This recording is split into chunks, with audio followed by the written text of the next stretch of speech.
Keesokan paginya, cerita berpindah ke rumah sakit tempat Hanayama menjalani perawatan. Dokter Kureha memberi laporan kepada Tokugawa, bahkan kondisi Hanayama benar-benar parah.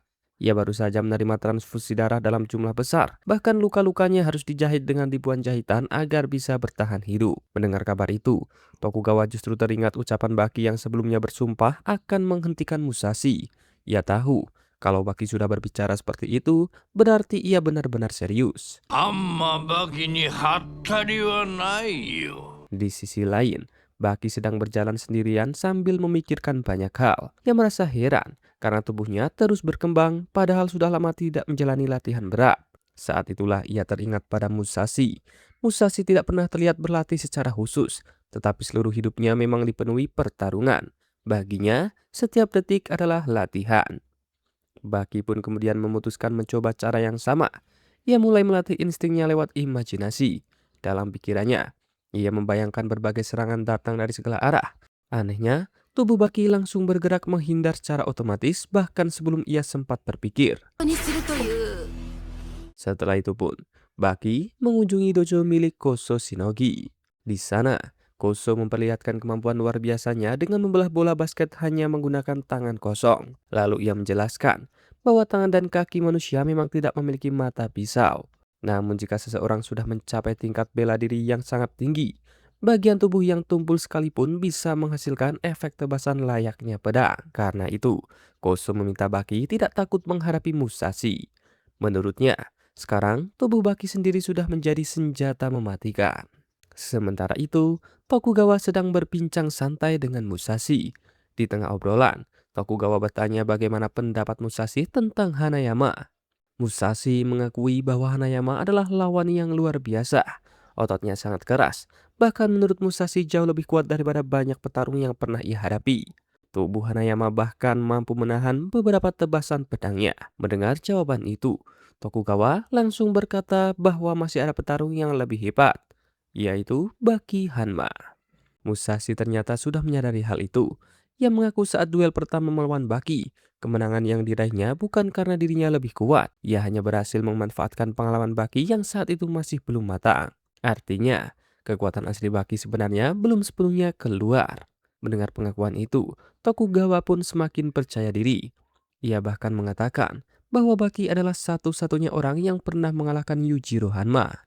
Begitu nama Yujiro disebut, Musashi langsung teringat pada gambaran jamuan makanan yang dahulu pernah ia lihat.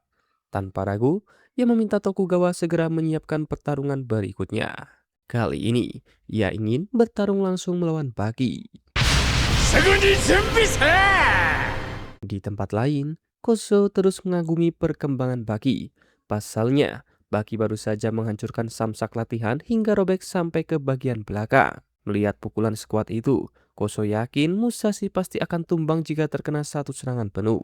Namun, Baki justru mengeleng pelan. Menurutnya tujuan kali ini bukan sekedar menang. Ia percaya Musashi sudah tidak seharusnya hidup di zaman modern. Karena itu, ia berniat mengakhiri semuanya untuk selamanya. Sementara itu, Musashi kemudian mendatangi Pickle.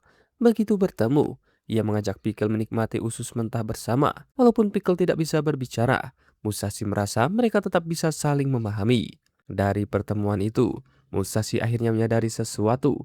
Ia mengerti mengapa Pickle masih mampu bertahan hidup di era modern. Sebaliknya, dirinya sendiri merasa tidak pernah benar-benar cocok hidup di zaman sekarang.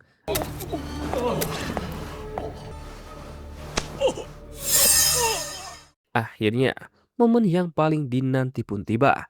Duel hidup dan mati antara Baki Hanma dan Miyamoto Musashi resmi digelar di Underground Arena.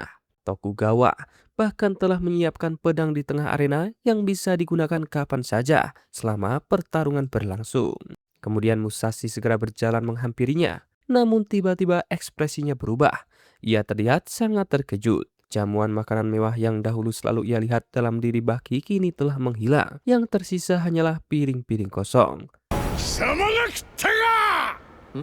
Di sisi lain, Baki juga melihat sesuatu yang aneh. Di matanya, Musashi tidak lagi tampak seperti manusia biasa.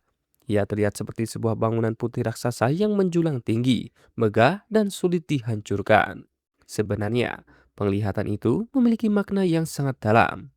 Sejak muda, Musashi tidak pernah menganggap pertarungan hanya sebagai ajang mencari siapa yang paling kuat. Baginya, setiap duel adalah cara untuk bertahan hidup, memperoleh kekuasaan, meraih kekayaan, dan mengangkat nama. Karena itulah, setiap kali bertemu lawan yang kuat, nalurinya selalu membayangkan hadiah yang akan diperoleh jika berhasil menang. Kini, ia sudah sepenuhnya memahami siapa Musashi sebenarnya. Dan yang lebih penting, ia datang untuk mengakhiri semuanya dan mengembalikan Musashi ke tempat asalnya. Sesaat setelah Tokugawa memberi tanda dimulainya duel, Musashi langsung mengeluarkan dua pedang imajinernya. Seperti sebelumnya, Baki kembali menyarankan agar Musashi memakai pedang sungguhan. Namun pada saat itu Musashi menolak. Menurutnya ia ingin membuktikan bahwa bahkan dengan pedang yang hanya ada dalam pikirannya, ia tetap mampu mengalahkan Baki.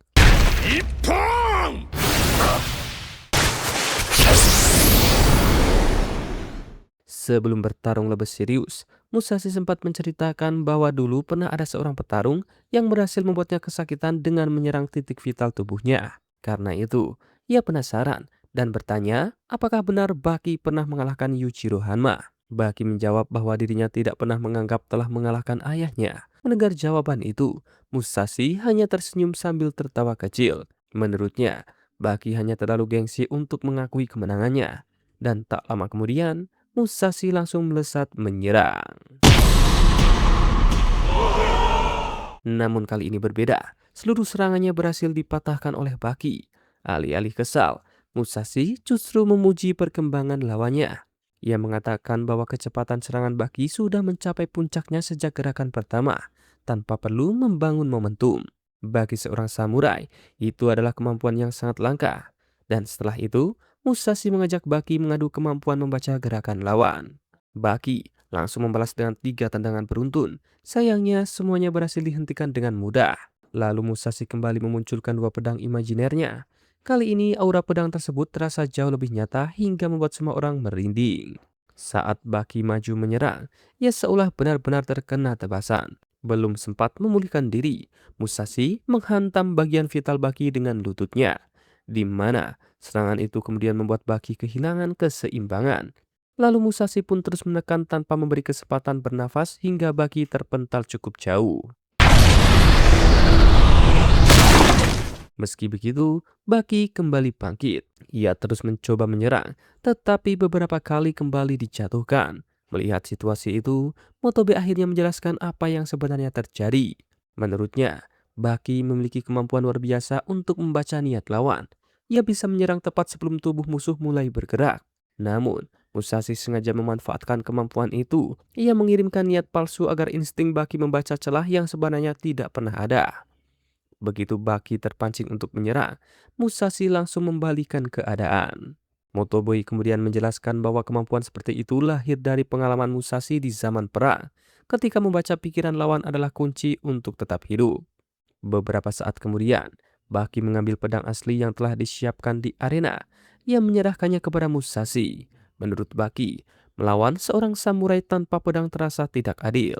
Mendengar itu, Musashi hanya tersenyum. Ia berkata bahwa tanpa pedang saja Baki sudah berkali-kali terkena tebasannya. Apalagi jika ia benar-benar menggunakan pedang asli. Tanpa banyak bicara, Baki langsung melempar pedang kedua ke arah Musashi.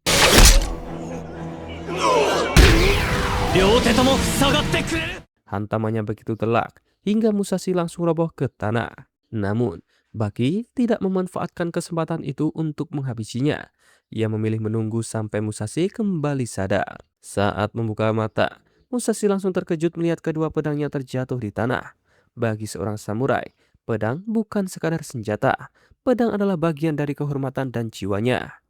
Begitu Musashi kembali berdiri, Baki mengajaknya melanjutkan pertarungan menggunakan pedang. Bahkan Baki memasang kuda-kuda layaknya seorang pendekar. Ia menegaskan bahwa kali ini pertarungan hanya akan berakhir dengan satu hasil. Musashi harus kembali ke tempat asalnya. Tepat ketika duel mencapai puncaknya, Sabuko tiba-tiba muncul. Dalam satu gerakan cepat, ia menusukkan tangannya ke arah Musashi sambil melafalkan ritual pemanggilan jiwa. Dan beberapa saat kemudian, jiwa Musashi perlahan meninggalkan tubuh hasil cloningnya. Akhirnya, Samurai legendaris itu benar-benar kembali ke alam baka, dan setelah semuanya berakhir, Sabuko terlihat sangat menyesal. Ia mengaku sejak awal sebenarnya sudah tahu bahwa membangkitkan seorang pejuang dari masa lalu hanya akan membawa bencana. Namun rasa penasaran mereka akhirnya mengalahkan akal sehat. Mendengar itu, Baki langsung menyela. Menurutnya, kesalahan tersebut bukan hanya milik Sabuko atau Tokugawa. Semua petarung di era modern juga ikut bertanggung jawab. Karena pada akhirnya, mereka semua ingin melihat seperti apa kekuatan asli Miyamoto Musashi. Setelah itu, Baki bersama para petarung lainnya mengangkat jasad Musashi dengan penuh rasa hormat. Itulah penghormatan terakhir untuk salah satu pendekar terhebat dalam sejarah. Beberapa waktu kemudian, tubuh Musashi dibawa kembali ke pusat penelitian. Di sana, jasadnya diawetkan menggunakan cairan nitrogen khusus serta teknologi canggih agar seluruh kondisi tubuhnya tetap terjaga hingga ke tingkat sel. Tidak lama berselang, Tokugawa mengajak Baki dan yang lainnya melihat tempat penyimpanan tersebut. Karena penasaran, Baki bertanya apakah suatu hari nanti Tokugawa berniat membangkitkan Musashi sekali lagi. Tokugawa pun langsung menggeleng tegas. Menurutnya Musashi sudah mendapatkan akhir yang pantas. Menyimpan jasadnya dengan baik adalah bentuk penghormatan tertinggi yang bisa ia berikan kepada seorang legenda. Dan jika suatu saat nanti jiwa Musashi benar-benar ingin kembali, tubuhnya akan selalu menunggu. Namun untuk sekarang, kisah sang samurai legendaris akhirnya benar-benar berakhir.